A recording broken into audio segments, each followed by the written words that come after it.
السلام علیکم ناظرین، زه واجد الله تاسو ګورئ زما فیسبوک او یوټیوب چینل میل لرم چې خبرې او ژوند به مو ښه تېرېږي. ناظرین کرام، په عالم اسلام باندې یو ځل بیا یو نوی جنګ مسلط شوی دی. د حزب الله رهنما حسن نصرالله چې دی هغه شهید کړی شوی دی او د هغې اوس تصدیق هم راغلی دی. دا زه ستاسو مخې ته ږدم چې آخر دا واقعه څنګه مخې ته راغله ده او دا څنګه پېښه شوې ده. د دې نه څو ورځې مخکې، یو څو میاشتې مخکې تاسو دا اورېدلي وو چې د ایران صدر صاحب چې دی هغه هم شهید کړی وو. یعنې د هغې کړۍ د دې سره هم ملاوېږي، ځکه چې د ایران نه د هغې واضح طور باندې د هغې د وجوهات تصدیق نه و شوی. د هغې سره سره موږ د ایران په سرزمین باندې لیدلي وو چې اسماعیل هانیه صاحب چې دی هغه هم هلته شهید کړی شوی و. او دارنګې اوس موږ ولیدله چې د حزب الله رهنما حسن نصرالله صاحب چې دی دا هم شهید کړی شوی دی.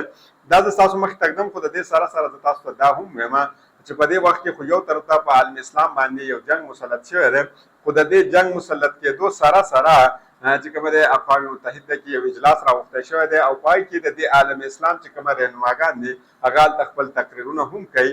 یقینا دا ډېر غټ سوالیه نشان چې کومه دی دا په دې خلکو باندې هم دی چې یو طرف ته خو تاسو هلته د اقوام متحده په پلیټفارم باندې تقاریر کوئ او بل طرف ته په تاسو باندې یو عالم اسلامي جنګ چې کومه دی په تاسو مسلط کړی دی.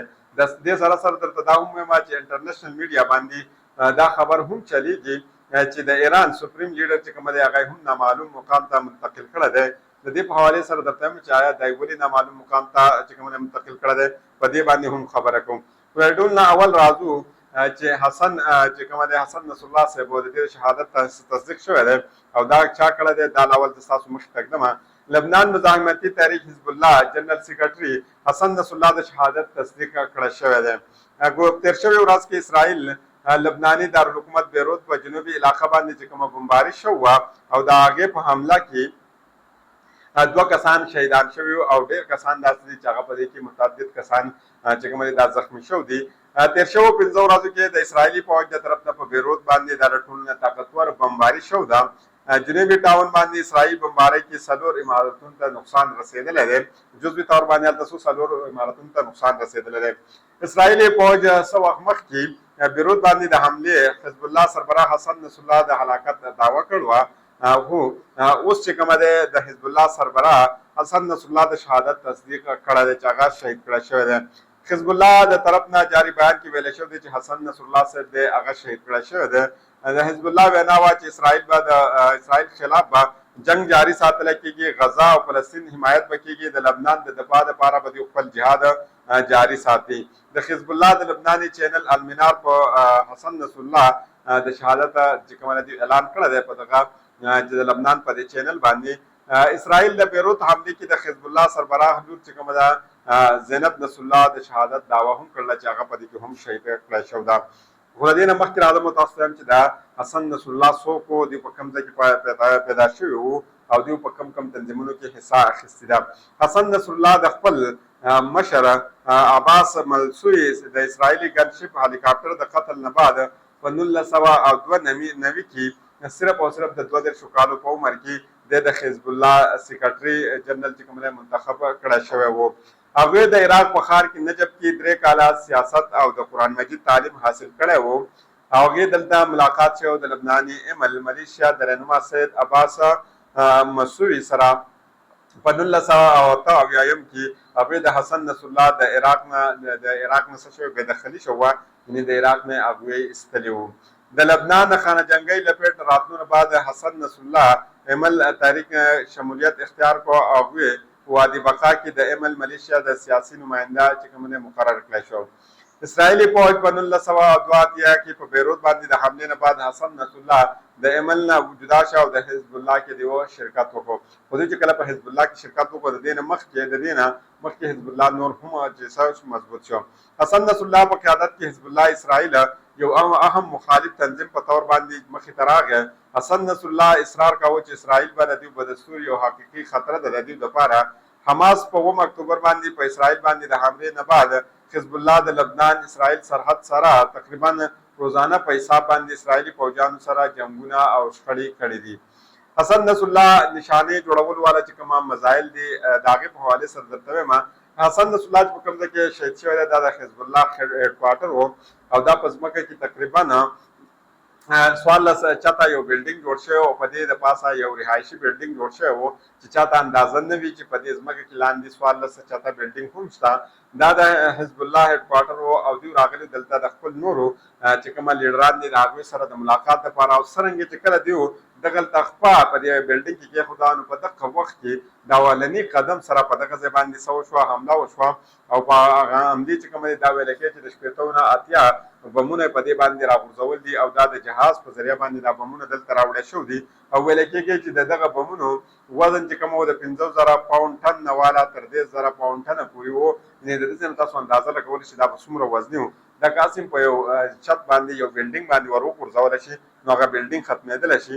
نو بیا د دې کار دا و چې وایي دا په ځمکه کې دننه سوري کوي، یعنې دا ځمکه شلی او په ځمکه کې چې دننه کومه تنصیبات وي او بالخصوصا د پوځ چې کومه تنصیبات وي په هغې کې دوی دننه څه کوي، نقصان کوي او هلته دماکې کوي او د هغلته دماکو د وجې چې هلته څومره چې ژوندی څومره شیزونه وي که دا انسان وي او که هر څه وي چې ساه وي پکې نو هغه هلته دماکې کوي او داسې ګیس پروډیوس کوي چې هلته غونډ هر څه وجلی کېږي او هغه هلته ختمیږي. دا خو دوی دلته وکړو. د دې په بدله کې یمني پوځ چې کوم دی د لبنان او د فلسطین د انتقام اخیستو دپاره د امریکې په بحریه جهازونو باندې یو غټه حمله کړله. لبنان او فلسطین باندې جاري اسرائیلي بمبارۍ د انتقام اخیستو دپاره یمني پوځ په بحر احمر کې د امریکې په بحریه جنگي جهازونو باندې یو غټه حمله کړله. یمني افواج ترجمان برګیډیر جنرال یحیی ساری وینا وه چې تازه حمله کې 3 امریکې ډسټرایر چې کومه دي هغه نشانه جوړ کړی شوي دي. د اسرائیل د مدد لپاره د مقبوضه علاقو د طرف ته دوی روان وو او هلته د دوی مخکې تلل. د پوځي ترجمان مطابق په حمله کې بحریه، فضاییه او بري پوځ چې کومه ده حصه اخیستې ده. 30 بلسټیک او ویګن میزایل چې کومه دي په دوی باندې ورغورځولی شوي دي او ډرون په ذریعه باندې هم د دې مدد چې کومه دی حاصل کړی شوی دی. د هغې وینا دا وه چې په دې حمله کې دا حمله چې کومه دی د حملې مزید جاری هم دي او په دې باندې به دا حملې کېږي او تر هغه وخته پورې به کېږي چې کله تل ابد غزا باندې حملې بندې نه کړي او فلسطینیانو د مدد دپاره دوی هلته ورنه شي. بل طرف ته مزاحمتي پوځ د طرف نه د عراق نه طرف نه بي مقبوضه علاقو باندې هدف جوړ شوی دی او هلته نه په دوی باندې حملې هم کړی شوي دي. ایران د خپلې نوې جدید ترین ډرون تیارو او د اسلحو نمایش هم کړی دی او هغوی ویل دي چې زمونږ څومره کسان شهیدان شوي دي موږ به د دې بدله اخلو او په هر حالات کې به اخلو. که دا زمونږ صدر صاحب دی یا زمونږ په ځمکه باندې اسماعیل هانیه صاحب دی نو د دې ټوټلو بدله به دوی اخلي. خو د دې سره سره یو بل خبر دا دی چې نتنیاهو د امریکې اتحادي او عرب ملکونو د لبنان جنگ بندۍ مطالبه چې کومه ده منل نه دي، بالکل انکار کړی دی. اسرائیلي وزیر اعظم نتنیاهو د امریکې اتحادي او عرب ملکونو د لبنان جنگ بندۍ مطالبې منلو نه صفا انکار کړی دی او د هغې وینا وه چې په لبنان باندې به حملې جاري ساتله کېږي، حزب الله به پوره قوت سره نشانه جوړېږي او جنګ بندي به نه وي. اسرائیلي پوځ بیروت باندې حملې بمبارۍ د حزب الله کمانډر محمد حسین سرور د شهادت دعوه هم کړله چې دوی هغه هم په دې کې شهید کړی دی. اسرائیلي تیارو د لبنان شام سرحدي علاقه باندې حمله کړله چې په هغې کې 3 شامي د شام کومه اوسېدونکي چې دي هغه شهید شوي دي. 4 روزه حملو کې 690 نه زاید خلک چې کومه دي دا پکې شهیدان شوي دي او 15 لکه کسان پکې د خپلو کورونو نه بېدخل شوي دي. د لبناني مجاهدي تنظیم او حزب الله سیوني جهاریت باندې رد عمل ورکولو په وخت کې هغوی ویلې او هغوی 1.5 جوابي کاروایانې هم کړل دي او 1.5 جوابي حملې په دې وکړل دي او مزایلې په دې ورغورځول دي. اوس راځو انټرنیشنل میډیا کې دا خبر روان دی چې د ایران چې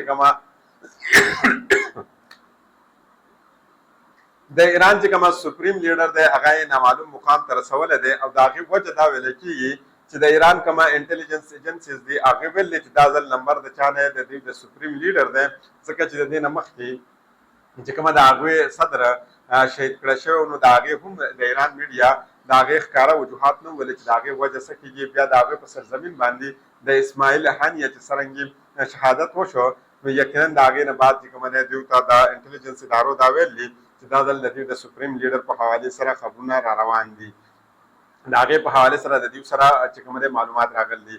اوس راځو مخکې ته چې حسن نصر الله د شهادت نه بعد به د حزب الله سینیر رهنما نعیم قاسم عبوري چې کوم دی سربراہ مقرر کړی شوی دی. د ریپورټس کې دا ویل شوی دی چې هاشم صفي الدین د حزب الله سربراہ منتخب کېدو قوي امکان دی ځکه چې هاشم صفي الدین حسن نصر الله شهید د ترور زوی هم دی او د هغه هم د زومې هم دی. نعیم قاسم حزب الله د شورا کمیټې مسلسل درې پیره رکن چې کومه ده هم پاتې شوی دی.